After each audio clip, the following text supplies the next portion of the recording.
Ash dan Ash sinopsis novel episod 2 Di sebalik ujian buat Aisyah.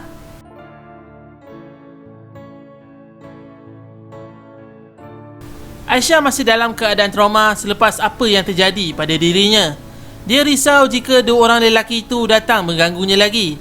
Kehadiran Mimi, Nina, Aziz dan Fuad datang ke kedai membuatkan Aisyah tertanya-tanya kenapa mereka secara berjemaah datang ke tempat kerjanya. Rupa-rupanya mereka semua telah bertekad untuk menghalau Aisyah keluar dari rumah. Aisyah juga melihat Aziz dan Fuad sedang menjinjing 2 beg pakaian dan 1 beg plastik hitam. Kemudian, barang tersebut dilambakkan di hadapan kaunter. Tergamak mereka semua bertindak sebegitu dengan Aisyah. Mentang-mentanglah Iza dah balik kampung. Mimi juga beritahu bahawa sudah ada 2 orang pengganti baru untuk menyewa. Kemudian, Ashrafi secara tiba-tiba munculkan diri. Dia dengan caranya yang tersendiri cuba untuk menamatkan perbalahan antara Aisyah dan rakan-rakannya yang lain.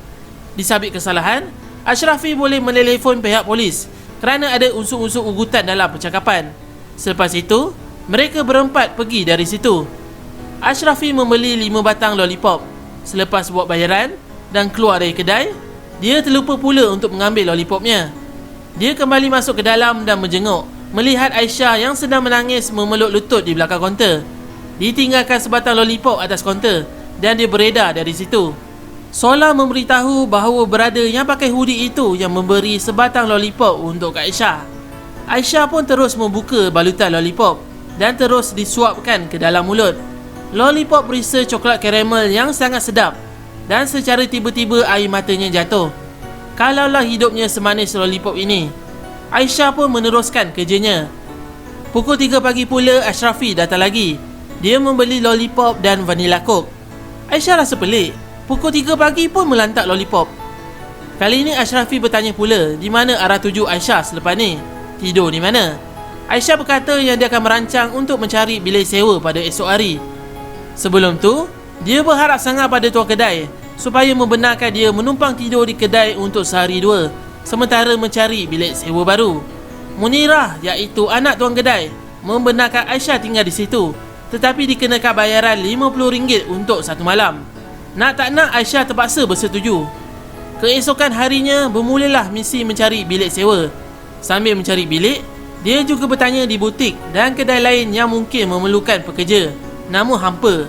Dalam perjalanan balik, Aisyah terserempak dengan 2 orang lelaki yang telah mengganggunya sebelum ni.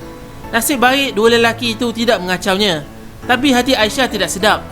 Mungkin mereka berdua akan mencari masa yang sesuai untuk bertindak. Malam minggu memang memenatkan. Aisyah dan Sola bekerja keras melayan setiap pelanggan yang ada. Detik pukul 3 pagi, Aisyah keseorangan di kaunter, manakala Sola sudah terbaring di bilik belakang. Masa inilah 2 orang lelaki jahat itu datang mengacau Aisyah. Sungguh dia mahu menangis.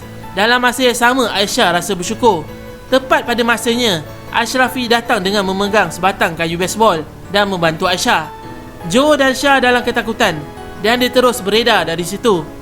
Mata Aisyah berair menahan kesedihan dengan apa yang jadi. Masuk waktu subuh, Ashrafi yang sedang duduk sambil menghirup kopi segera panas. Aisyah pula mencapai Maggi cawan lalu membayarnya sendiri. Tetapi sebenarnya Maggi itu untuk diberikan pada lelaki itu sebagai tanda terima kasih. Hanya itu saja yang mampu untuk membalas jasa padanya. Pada awalnya dia menolak, tapi lepas itu dia berkata, rezeki jangan ditolak. Lepas itu, Aisyah pun masuk ke bilik untuk solat subuh. Sebelum masa shift habis, Sola memberikan kad perniagaan pada Kak Aisyah. Kad itu adalah dari lelaki itu. Sola berkata, kalau mahu cari kerja lain, pergi ke alamat kedai ni, Sanctuary Cafe. Sola berkata lagi, brother tu kata yang Kak Aisyah tidak selamat bekerja di sini lagi. Bahaya. Aisyah pun merasakan perkara yang sama. Pada hari itu juga, Aisyah meneruskan misinya mencari bilik sewa. Dan dalam masa yang sama juga, dia pergi ke Sanctuary Cafe. Bila dah sampai, dia berehat sebentar di kerusi bangku berdekatan dengan kafe itu. Aisyah adalah kepenatan setelah jauh berjalan kaki.